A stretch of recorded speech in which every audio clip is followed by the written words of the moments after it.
So you clicked on this video seeking answers on why you lose your air-to-airs in fighters. And I actually have the answer for you. It's just because you're not a fighter jet. You weren't made to be in the air. Yes, you're playing a Saiyan or an alien, but you're a human. You don't do that. And it's pretty much that plain and simple. Like, comment, subscribe for more content, and I will see you guys in the next one. Wait, what? What do you mean I can't do that? Those are facts. Alright, so I was told you guys wouldn't accept that. You came here looking for serious answers on why you're losing your air-to-airs. But it's all good. I got you. So let's figure out why you lose your air-to-airs in Dragon Ball FighterZ. Let's start out with one of the biggest reasons.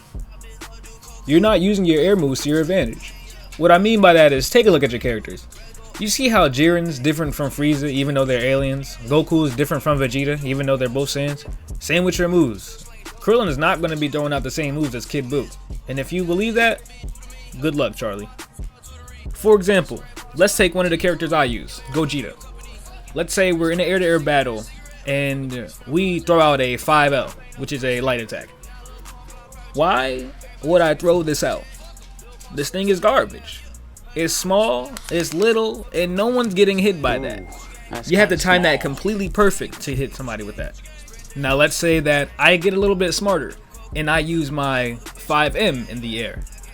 That's about 3 kicks. It covers a good amount of space, good distance, and it catches people. Way better move to use than my 5L in the air-to-air. So if instead of throwing out my 5L, I throw out my 5M, I have a way better chance of winning that air-to-air than I did previously. Just because the move covers so much more ground and it hits multiple times. So with your character, the characters that you use, you want to be looking for those moves that can be done in the air that either hit multiple times, cover a good amount of distance, or have some sort of priority to them. I'm about to be in that rank match is going crazy. Oh, wait a minute. Hold on there, Pilot 547. Before you get into those rank matches and those casual matches getting bodied for throwing out a 5M in the air no matter what the situation, listen to the rest of this. After you know what move you want to do, it's important to know what the spacing of that move is and the spacing of your opponent's move. I know that's a lot to keep up with, but if you want to win your air-to-airs, it's something that you're going to have to do. 3, 2, 1, go. So let's take a character I play, Android 21.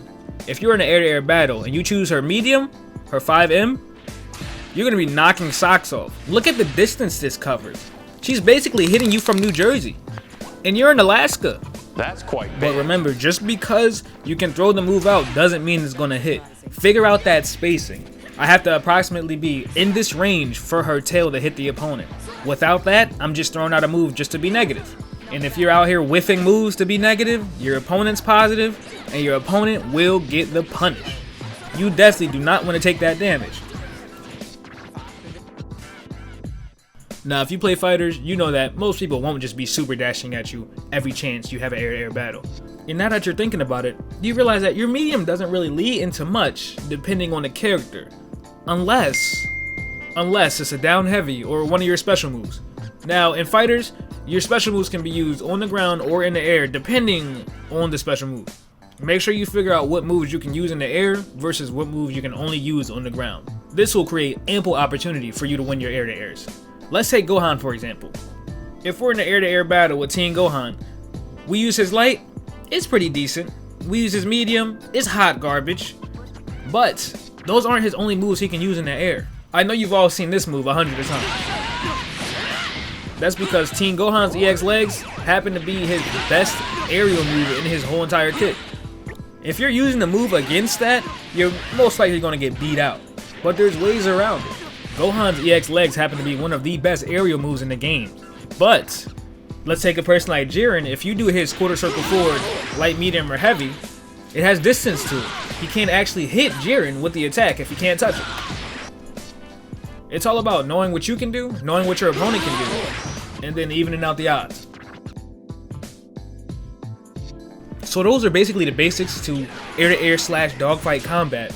There's so much more to cover though in this subject that I'm going to do a part 2 to this video where I cover like air throws, using beams, air to ground, stuff like that. stuff I couldn't actually cover in this video. If you guys enjoyed the video, make sure you go down and smash that like button. Just beat it up, jump it if you have to, it doesn't matter. But I would really like to hear what you guys think about the video. Since this is a new series, I'm not sure how it's going to take off. I will continue to do these, but I would love to know that I have you guys support. So in the comment section below, let me know what you think. Other than that though, this has been Why You Lose Your Air-to-Airs and FighterZ, and I will see you guys in the next one.